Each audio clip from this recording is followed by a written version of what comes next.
My name is Ryan Skillit. I'm from Walthamstow and I'm a rapper slash entertainer. The music journey started off with my family. I come from a musical family. My father was a musician. He was a calypsonian in Trinidad. I'm from Trinidad and Tobago. And music was always in the house. So me and my brothers, we absorbed that, taking all kinds of music, hip hop, rap, R&B, soul, whatever, you name it. And we hit a certain age in our teens where my older brothers were pursuing music. Shouts to Chris Mentalist and Loudmouth. Shouts to Loudmouth Melvin, who's like a brother. He's like a brother from another mother. And my younger brother K-Night13. They were all pursuing music, and I kind of followed suit in my university years. I made my first LP in university. I do what I do because it's a passion of mine. I love creating. I love music. I love writing. I love recording. I love being in a creative space, which has also ventured onto other things like presenting and podcasting. And I just have a big passion for it, for love. I don't really chase it for any financial gain. I just kind of do it because it's something within me. I was born in Trinidad and Tobago, moved to London at the age of 5. It was a big family of us. There's 5 boys and my mum and dad. And just growing up in East London, you know, you just meet all kinds of personalities, and you just had a little love and affection for like television and films and comedy, and so you grow all these things help grow a personality. Even also coming from a funny home, funny parents and whatnot, and yeah, like I said earlier, I got a big love for music, so that was kind of my thing. I did a little bit of acting as well, but mainly music was the driving force for me, and that kind of led on to becoming a personality within different means of media today. One of my ambitions and goals is to keep pushing the creative arts. I've been lucky enough to, you know, make money of it here and there, or do a little bit of stability with financial stability with creative. It's not a full-time gig, but it is something that I keep pursuing and doing. And hopefully the aim is to do that as one day a full-time gig, something I can, you know, have as a career in terms of whatever it is creatively, if it's presenting or podcasting or a little bit of acting or even music. I think that's something I will always strive to push for. Okay, so 3 words to describe Ryan Skillit: approachable, humble, and funny.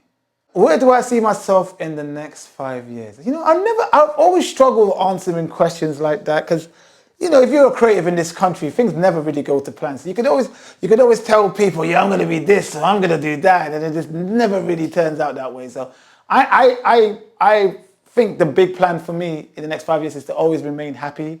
I think that's the most important thing that anybody should really strive for, is happiness and good mental health. I think when you're a creative in this country or anywhere, any other country, it could be really challenging on your mental health and status and what you do. I think if you have a better outlook and knowing that, you know, whatever you do can change lives, no matter who the audience is, no matter how many people are watching it, you do have an effect on somebody. And just be happy in what you're creative, and just be proud of your work, and just keep striving to be better in that field.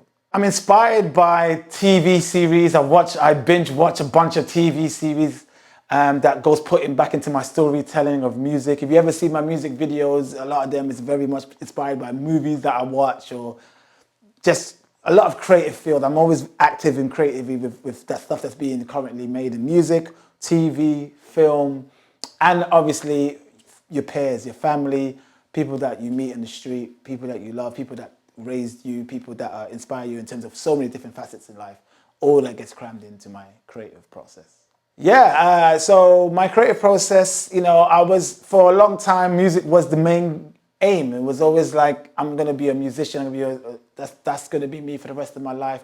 But then you realize that there's money to be made in different forms of media.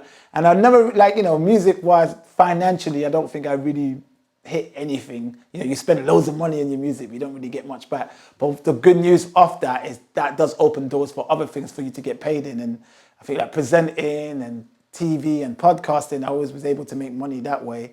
And then I took a break from music. I had a song called Swipe Left like 6-7 years ago that went viral, and I didn't have a follow-up because I was in a limbo with music at the time. So I stepped away from music, And this year I dropped a new album called Love, Time and Heritage, and this a new album that I'm really proud of. It's doing really well, and it's got a lot of love. I did a show at the O2 Indigo, and yeah, I guess that's all that is a build-up of making sure that my creative process is back and thriving again musically, which I've been a hiatus from for a little while. I stepped away from now, but it's yeah, I'm back and I'm in the process of writing all the time now. So yeah, I'm enjoying making music again.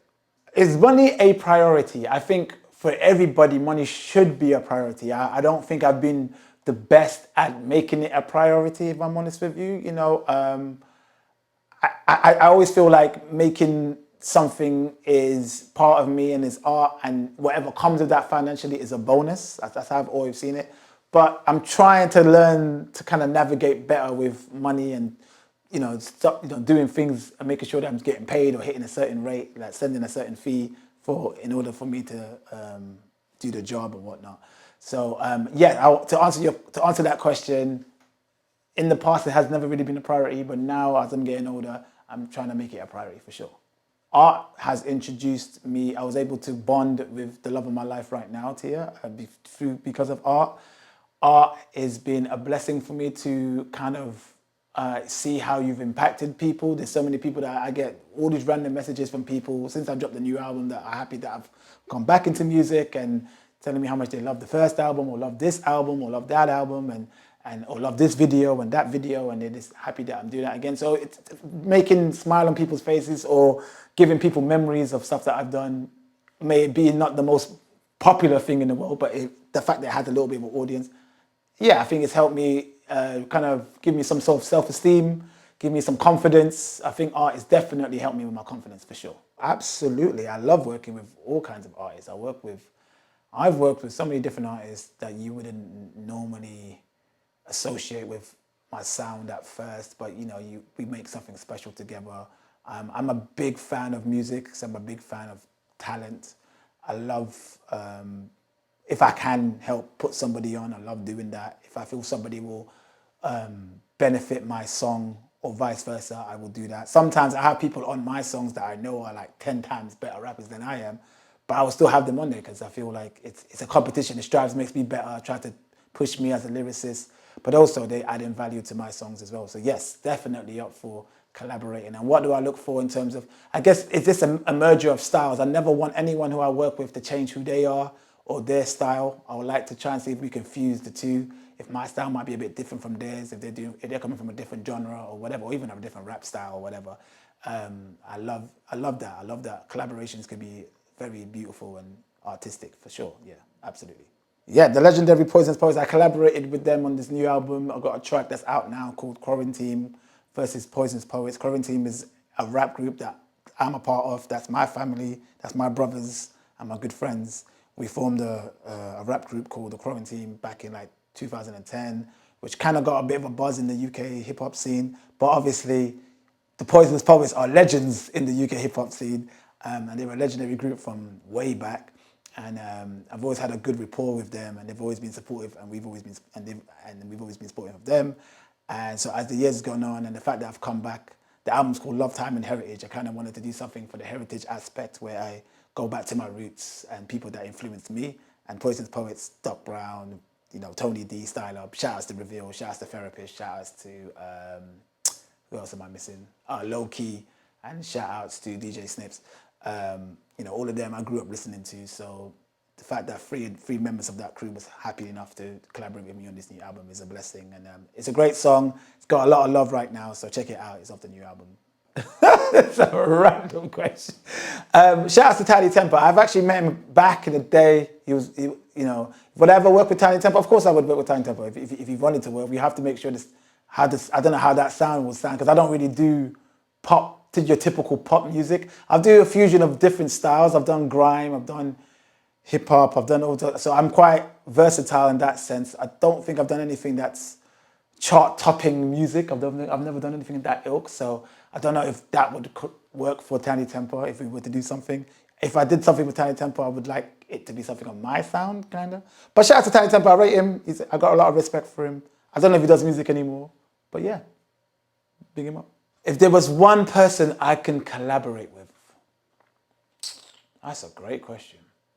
because I'm such a, you know who it would be? I know who it would be, but I've got the answer to this, but it's just picturing that first and foremost, it's like never gonna happen. Secondly, I don't know how I'm gonna complement his style, because if anything, if he's on my record, he's gonna be complementing my style.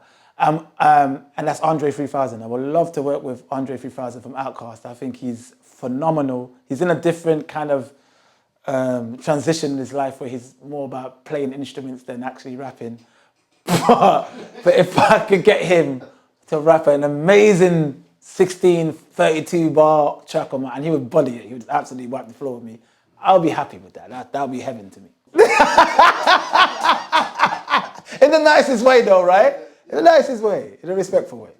What can you expect from Ryan Skillit in the future? More music. I've got the bug to make music again, so more projects. I've got a lot of projects lined up, more albums, and I've got some ideas in terms of creatively, in terms of visual, podcasting, audio, whatever. I've got some ideas that I'm trying to put into fruition. But right now, creatively, you'll be expecting more music from me, for sure.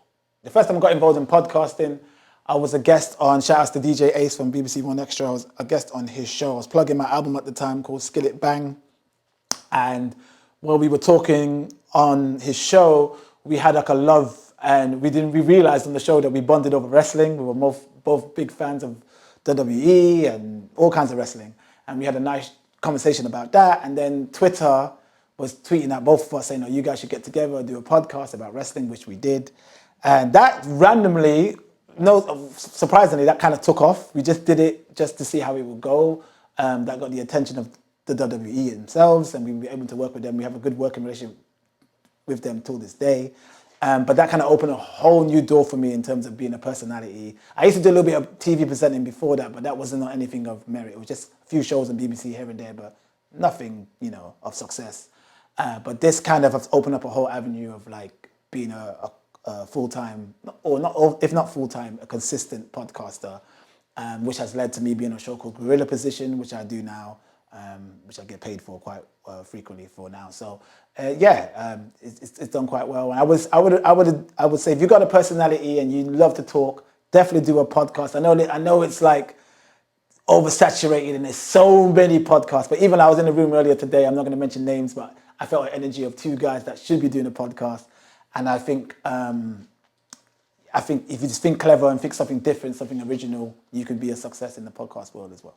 In terms of TV work, for me, it's been a different experience than I guess the normal average Joe would have with TV. I think some people would be on TV and most likely sometimes if you're hired for TV, you might be on a show that's being watched by millions and millions of people, and that can just change your life.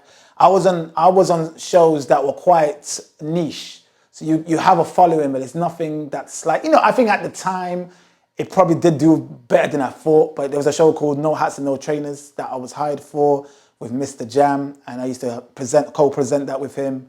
And it was spotting the highlight on musicians. So we would be the first ones to kind of like tell you who the future artists are. So we would tell you about Ed Sheeran, and Tiny Temple was on there, and all these people on there. But it was like a Saturday show. It was on BBC 3 at the time. It did okay, had a little bit of following, but it wasn't anything of like, it wasn't like I was a celebrity overnight, you know what I mean? And then I was able to do other shows, a show on Channel 4 called Fall to the Floor. That was another music show that I used to help present. But these things, I felt they were always niche shows. It's like you either know about it or you don't. It wasn't given any like substantial budget to be a global show or anything like that. So, but I think with some people, if they're on TV, that could blatantly just change your life. Unluckily for me, that wasn't how it went for me. But with podcasting, I was able to generate a little bit of a fan base through that, and till this day, it's kind of thriving for me. So that's quite good. So there's two I do. There's the Kick Out podcast. Shout outs to DJ Ace, Mex, Scan, Tay. We do that together. And then there's the Gorilla Position podcast. Shout outs to James D'Lo, Kevin Clifton that used to be on Strictly Come Dancing, Ash Rose, and Mex as well. And we do that together. So yeah, there's two at the moment. And I got my own one called Skillit's World, but that's a little independent one that I do for myself. A lot of people haven't heard of BBC 3, and there's BBC 4. I think that's part of the problem. I was on another show called What Is Music Videos, where it's like a comedy show, and we used to like do not parodies, but we used to like analyze music videos today, and then we used to do little comedy skits around it. That was on BBC Four. And I just think like, you either know about BBC Four, BBC Three, or you don't. I think the big ones are BBC One, BBC Two, everybody knows those. But I think they tried to launch other stations to kind of support creative, independent TV shows that may not be able to be given granted budget to be on BBC One, BBC Two.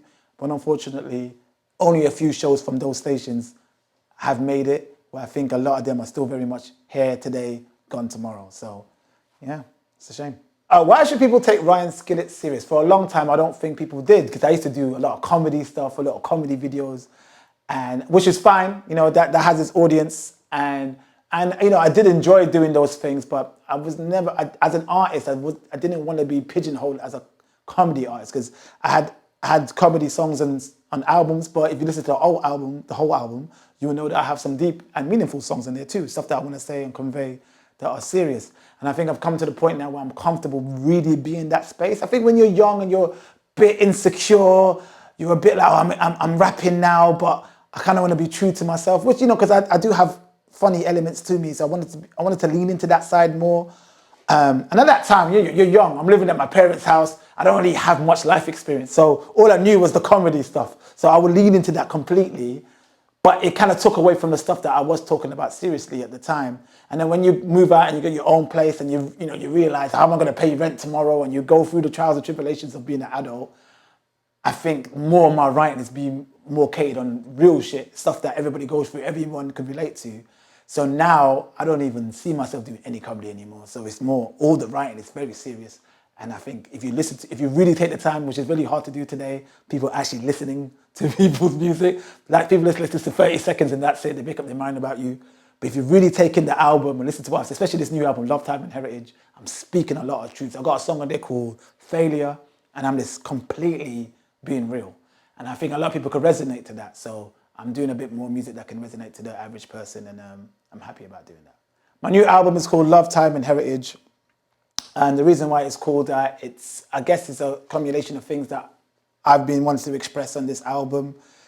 Time being a big factor in terms of I took time out. I was out, you know, I was making music full time until 2017. So I dropped a new album this year. So that means in 2023, I had the bug to write again. So that's a good 5 years of being out, maybe more than 5 years. Being out, more like 7 years probably, being out of the game. And I talk about time a lot on various different songs on the album. Time, where time's gone, how I could have spent my time better, what I can do with my time now, not taking time for granted. And then obviously Love, the album before this was called Skillit Loves You, so it's kind of a sequel to that, where I talked about certain different love paths, love journeys in my life, you know, people that I've fallen in love with and fallen out of love with and who I'm in love with now. And then Heritage, just being home. I'm home and back home making music again. I'm writing again. I'm, you know, like I said at the start of this interview, music was very much a safe haven for home because it came from family. And so I put all that together, and yeah, it's called Love, Time and Heritage. And yeah, it's definitely my best work to date. And hopefully you guys check it out after this interview. But if you're interested in everything I have to say, if you're still listening to this interview, that is. And yeah, check it out, Love, Time and Heritage. It's a great album. And if you like anything I have to say, please follow me. Just follow me on Instagram, Twitter, all social media platforms under the moniker Skillit World, SKILLIT World. Just follow me, and hopefully you keep rocking with me and following my journey.